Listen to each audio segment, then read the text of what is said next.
네, 조국 법무부 장관의 부인 정경심 교수가 지난 3일 첫 소환에 이어 이틀 만인 오늘 검찰에 다시 나와 조사를 받고 있습니다. 또 잠시 뒤 6시부터 서울 서초동에서는 검찰 개혁을 촉구하는 촛불 문화제가 열릴 예정인데요. 조국 장관 가족을 둘러싼 수사 내용 그리고 속도를 내고 있는 검찰 개혁과 관련해서도 두 분 전문가와 함께 이야기 나눠보도록 하겠습니다. 김광삼 변호사, 최진영 변호사 나와 계십니다. 어서 오십시오. 네, 안녕하세요. 안녕하십니까? 네, 지난 3일 비공개 소환 그리고 8시간 만에 귀가 건강상의 이유였는데 황제 조퇴였다는 비판까지 나오고 있습니다. 그 정도로 이례적인 일이었습니까?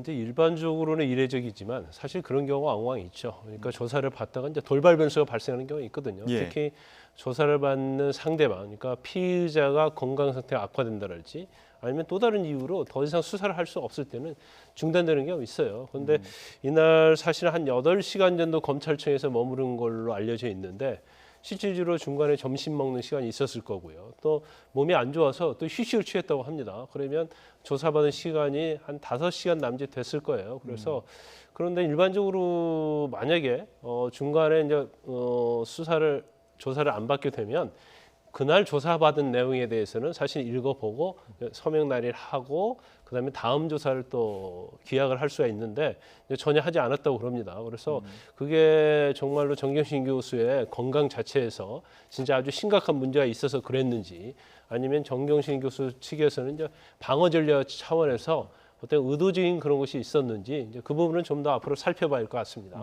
8시간 만에 귀가가 왕왕 있지만 그 조사 내용에 대해서 서명 날인하지 않은 부분에 대해서는 조금의 어떤 의도가 있지 않았나 이런 생각도 하신다는 의도가 말씀이시죠? 있을 수 있다는 거죠. 예. 네. 어떻게 보셨습니까?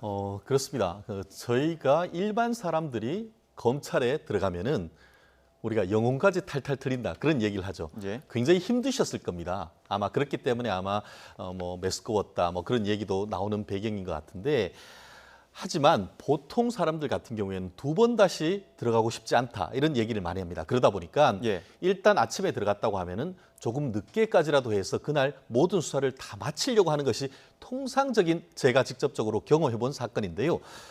그런데 이번 같은 경우에는 어쨌든 간에 시간적으로 한 8시간, 실질적으로 이제 그 조사를 받은 시간은 한 5시간 정도 됐다라고 하는데 물론 이번 사건 같은 경우에는 하루 만에 조사를 끝낼 수 있는 것이 아니고 예. 워낙 조사를 해야 되는 것이 방대하다 보니까 그날뿐만 10월 3일뿐만 아니고 오늘 그리고 아마 필요하면은 하루 더 조사를 할 수 있는 그런 게 있다 보니까 검찰도 그런 부분을 고려했음에 분명합니다.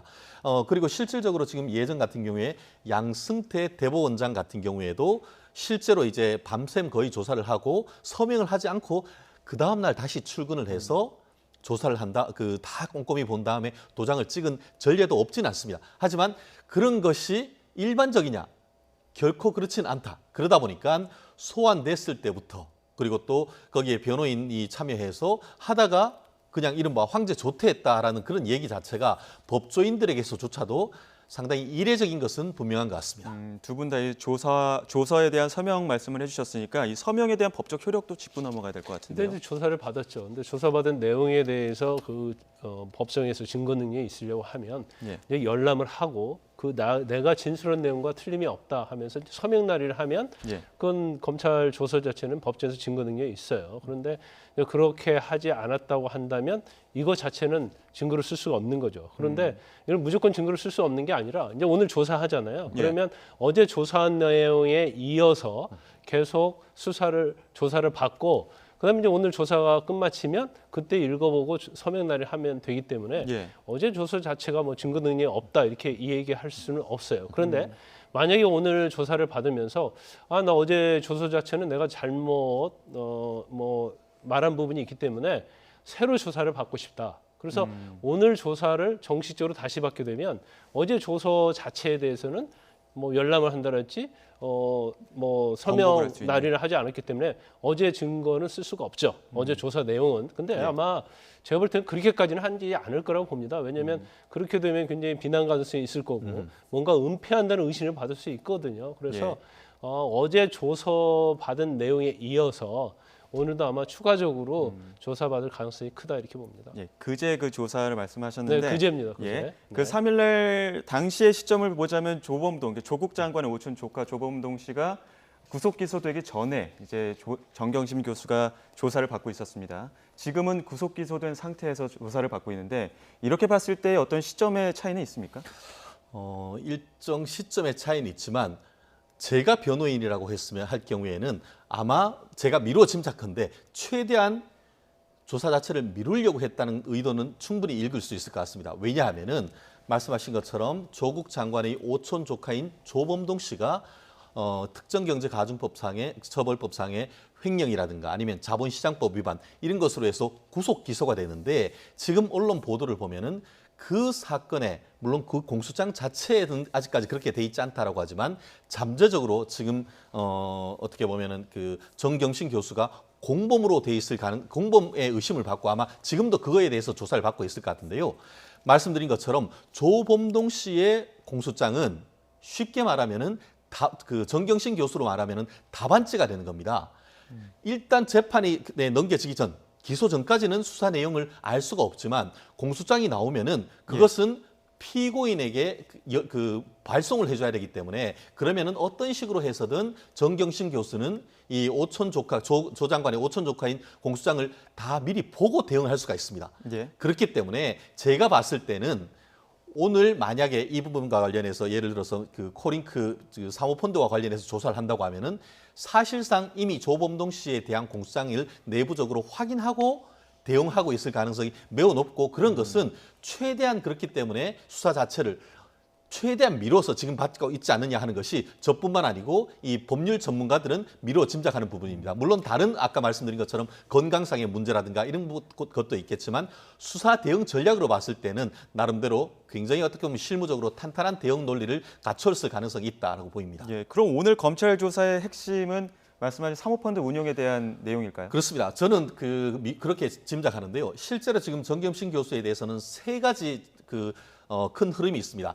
10월 3일 날 조사했는 것은 기본적으로 이제 자녀 입시 비리 예. 아신 것처럼 동양대 이 총장 표창장에 관한 위조 여부 그리고 또 서울대 그 공익인권법센터의 어떤 그 인턴 관련된 그 부분에 대해서 조사를 하고 그것 또한 다 하진 못했다고 합니다. 근데 나머지 하나는 아까 말씀드린 것처럼 코링크 사모펀드에 있어 가지고 과연 이 부분이 이제 그 돈을 그 차명 투자를 했느냐 아니면은 그 돈을 넣은 다음에 다시 뒤로 뒷돈을 10억 원 정도 빼돌려서 그런 배임 횡령의 공범이냐 이런 부분이 가장 어떻게 보면 몸통일 수 있고 그것이 이른바 단순한 어떤 입시 비리를 넘어서 이 권력형 비리로 갈 수 있는 나름대로의 굉장히 중요한 의혹을 받고 있는 거기 때문에 아마 오늘은 이 부분에 대해서 조사를 할 가능성이 높은데요. 이것 조사를 하는데도 하루가 모자랄 겁니다. 그렇다고 하면은 나머지 남은 이른바 웅동학원의 학원 내부에 있는 비리 이 부분까지 조사를 하려고 한다고 하면은 사실 이틀 가지고도 부족하지 않을까 생각을 합니다. 예, 뭐 추가 조사 가능성까지도 언급해 주셨지만 첫날 말씀하셨던 입시 비리, 자녀 입시 비리에 대한 내용을 정경심 교수가 검찰 조사에서 뭐 핵심이 됐을 수도 있겠습니다. 그 이튿날 조 장관의 딸인 또 조민 씨가 언론 인터뷰 내용을 직접 또 인터뷰를 하면서 인터뷰 내용이 공개가 됐는데 그 내용을 또 들어보도록 하겠습니다. 지금 언론이 24시간 가족들을 뒤쫓고 있다 이렇게 표현할 수 있을 것 같은데 힘들지 않습니까? 그게 그분들 직업이니까. 이해가 가요? 보통 괴로운 일이 아닌데. 괴롭죠. 예, 괴롭습니다. 제 온 가족이 이제 언론의 사냥감이라고 할까요? 그렇게 된 것 같습니다. 개인적으로는 좀 잔인한 것 같다는 생각을 하고 있습니다. 저는 봉사활동이나 인턴을 하고 나서 받은 것을 학교에다가 제출했습니다. 위조를 한 적도 없습니다. 본인이 고조이 되면 어떻게 해요? 그러면 정말 억울하죠. 제 인생 10년 정도가 사라지는 거니까요. 근데 저는 고졸돼도 상관없다고 생각하고 있습니다. 시험은 다시 치면 되고 30에 의사가 못 되면 40에 되면 된다고 생각합니다. 그리고 의사가 못 된다 하더라도 제가 이 사회에서 다른 일을 할 수 있다고도 생각을 하고 있고요. 근데 이제 어머니가 하지 않은 일로 저 때문에 책임을 지는 것은 견딜 수가 없습니다. 네, 어머니가 하지도 않은 일을 책임지는 것에 대해서 견딜 수 없다. 이런 언론 인터뷰까지 하면서 조목조목 반박에 나섰는데 이러한 해명들을 어떻게 보셨습니까? 일단 뭐 기존에 나와 있던 내용에서 좀 달라진 건 없어요. 그러니까 네. 정경심 교수랄지 이제 조국 장관이 했던 이야기 범주를 크게 벗어나지 않고 있다. 그런데 이 인터뷰라는 시점을 보면 결국 어머니인 정경심 교수가 조사를 받는 예. 그런 상황에서 한 거잖아요. 그래서 본인 자체는 조국 장관으로부터 허락을 받지 않았다. 아빠가 반대를 하셨다 이렇게 얘기를 했지만 이게 사실은 언론에 나와서 저런 얘기하는 것 자체는 그게 어떤 말을 하느냐에 따라서 엄청난 파장을 일으킬 수 있거든요. 그래서 그 협의를 하지 않았다는 거에 대해서는 좀 신뢰성이 좀 떨어진다고 봅니다. 예. 단지 이러한 어떤 언론의 인터뷰를 통해서 억울한 점을 좀 얘기하고 또 이 방송 프로그램이 굉장히 현 정부와 굉장히 친하고 그다음에 친여권 성향이죠. 그리고 조국 장관 사태 이후에 굉장히 우호적인 언론이에요. 그래서 이 방송 프로그램에 출연한 점 그리고 이제 내용 자체는 그 어떤 수사와 관련된 것이 핵심적인 건 없다 하더라도 이러한 본인의 억울한 점과 또 이제 이 부분을 우리가 좀 중요하게 봐야 할 것 같은데 어머니가 하지 않는 일 때문에 저 때문에 책임지는 것은 견딜 수 없다. 이 내용 자체는 사실은 무죄를 좀 강조해서 얘기하는 건데 이 부분은 조금 제가 관심 있게 봤는데 어머니가 하지 않는 일 그러면 사실 뭐 이게 약간 우리가 비약적인 추론이라고 볼 수도 있는데 만약에 검찰에서 특히 입시 비리와 관련된 부분에서 검찰이 결정적인 증거를 제출했을 때 그걸 사실은 정기심 교수 입장에서 인정할 수도 있는 부분이 있거든요. 그러면 이것 자체를 사실은 하지 않았는데 자신의 딸을 위해서 마치 인정한 것처럼 그렇게 할 수도 있다는 좀 뉘앙스에 좀 느껴져요. 그래서 물론 뭐 피의자나 아니면 범죄 혐의를 받고 있는 입장에서는 이제 방송에 나와서 충분히 이런 말을 할 수 있다고 봅니다. 왜냐하면 자신 측에 아무튼 유리한 그런 여론이랄지 아니면 검찰 측에도 유리한 방어 전략 써야 하는 건 맞거든요. 그래서 이것 자체는 비난할 수는 없지만 그래도 뭐 상당히 방송 자체는 의도적인 것이었다. 저는 그렇게 평가를 하고 있습니다. 저는 조금 그 결이 다른 의견을 가지고 있는데요. 제가 만약에 제 의뢰인이 지금 수사를 받고 재판을 받고 있는 와중에 방송 출연을 한다라고 하면 저는 개인적으로 막았을 겁니다.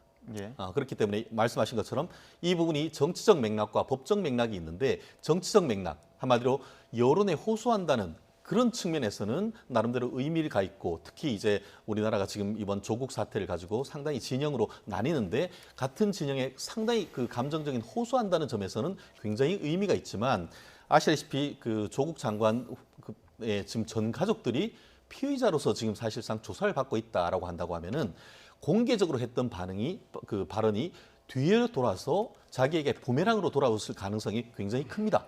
사실 얼마 전에 또 같은 이 정경심 교수의 그 재산을 관리해주던 모투자증권의 직원 같은 경우에는 정경심 교수가 내가 다 안고 가겠다라는 얘기를 누구한테 얘기하는 것을 들었다라고 했는데 지금 얘기한 것처럼 지금 김 변호사님 말씀하신 것처럼 엄마가 하지도 않은 것을 하려고 한다 그런 뉘앙스 결국 그와 같은 진술을 통해서 어머니를 오히려 진술의 신빙성을 떨어뜨릴 수 있는 이런 부분이 있어서. 호소한다는 언론의 어떤 호소하는 것은 좋지만 그것이 있는 그대로 경우에 따라서는 이 검찰이 그 부분을 녹취록을 가지고 나중에 엄마나 아니면은 그 관련되는 가족들을 조사할 때 이 진술하고 지금 진술이 어떻게 일치하는 이렇게 압박할 수도 있다는 점에서 지금부터는 언론 플레이하는 것 자체도 상당히 조심스럽게 하는 것이 오히려 본인들의 방어권을 보장하는 것이 오히려 낫지 않는 전략이나 생각을 합니다. 네, 검찰의 수사 상황을 살펴봤는데 지금은 이제 검찰의 개혁안을 또 한번 살펴봐야 될 것 같습니다.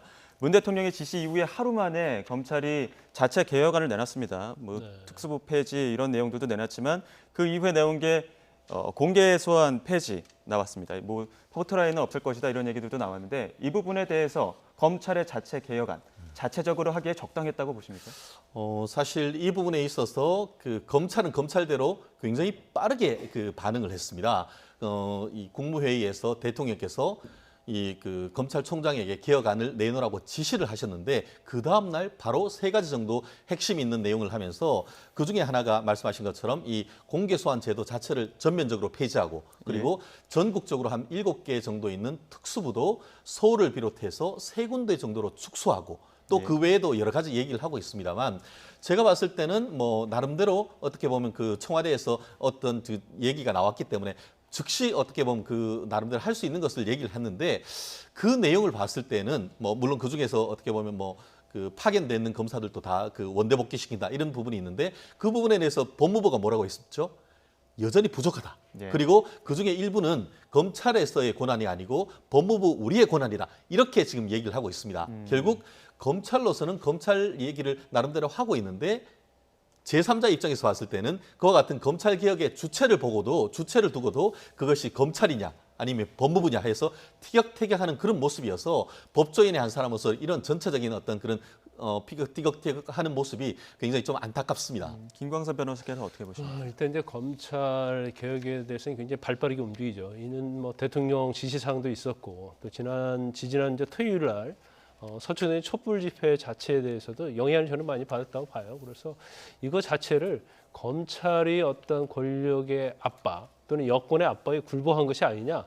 물론 뭐 그런 시각도 있을 수 있고 또 타당할 수 있다고 봅니다. 그런데 또 한편으로는 제가 볼 때는 검찰 자체에 또 다른 의도가 있다고 봐요. 그러니까 지금 사실 조국 장관 수사와 이제 검찰 개혁 문제가 맞물려 돌아가면서 마치 검찰 개혁이 조국 수사를 반대하는 것이 검찰 개혁인 것처럼 그렇게 약간은 이제 혼란스러운 측면이 있거든요. 예. 그럼 검찰 측면에서는 검찰 개혁과 조국 장관 수사를 분리시키려는 그러한 어떤 생각도 있다고 봐요. 그래서 지금 뭐 서초동에서도 계속 검찰 개혁을 외치고 있잖아요. 근데 예. 검찰이 검찰 개혁을 제대로 하고 가면 검찰 개혁과 관련해서는 비난할 수 없죠. 그러면 조국 장관 수사에 대해서 사실은 옹호하기는 쉽지 않거든요. 그래서 이제 이런 측면이 있다고 보고요. 사실 검찰 개혁의 가장 중요한 부분은 이제 공수처와 관련된 부분, 그다음에 수사권 조정과 관련된 부분인데 이 부분은 이미 법안으로 패스트 트랙에 올라가 있어요. 예. 그렇기 때문에 이건 검찰이 할 수가 없는 부분이고, 근데 검찰에서 발표한 것은 수사권, 수사 방식, 관행, 뭐 조직 문화 이런 것들을 할 수 있는데 이제 그 부분에서 검찰이 발표를 했잖아요. 예. 그런데 그거 자체도 사실은 법무부와 같이 협의해야 할 사항이단 말이에요. 검찰 자체로 독자적으로 할 수 있는 것이 사실은 조직 문화 정도 하고 수사 방식이거든요. 뭐 네. 숙소 폐지를 할지 축소 자체도 법무부가 협의를 해야 할 사안이에요. 그래서 제가 볼 때는 일단 제일 중요한 부분은 이미 법안에 올라가 있고 예. 검찰 자체는 자체로 할 수 있는 걸 다 하고 있다. 그럼에도 불구하고 이걸 신용만 하고 있다 이렇게 얘기하는 것 자체는 아까 말씀드린 것처럼 검찰 개혁과 조국 수사가 분리가 돼버리면 사실은 윤석열 총재에 대한 비난을 할 수 없는 부분이 있거든요. 그래서 여당 입장에서는 이걸 같이 가지고 가는 것이 사실은 정무적으로는 굉장히 좋은 거고 야당 입장에서는 또 이걸 분리하고 또 검찰 입장에서 이게 분리해서 가는 것이 사실은 굉장히 부담이 없죠. 그러니까 사실은 양 정당이 굉장히 전략적으로 검찰 개혁과 관련해서 의도적인 발언을 하고 있다 이렇게 봅니다. 이 부분은 어떻습니까? 이문정 울산지검 부장검사 어제 경찰청 국정감사에서 부장검사로는 처음으로 국정감사에 등장을 했습니다. 어떻게 보면 셀프 개혁안보다 훨씬 더 날선 셀프 비판을 했습니다. 검찰 조직 문화에 대한 비판을 했는데 이 부분은 어떻게 보셨습니까? 먼저 저는 뭐 내용적인 일부는 타당한 측면이 있고 당연히 반영한 측면이 있는데 또 다른 측면에서 보면 굉장히 과도한 측면이 있다고 봐요. 그래서 비판 자체가 비판을 위한 비판이다. 좀 그런 생각이 들고요.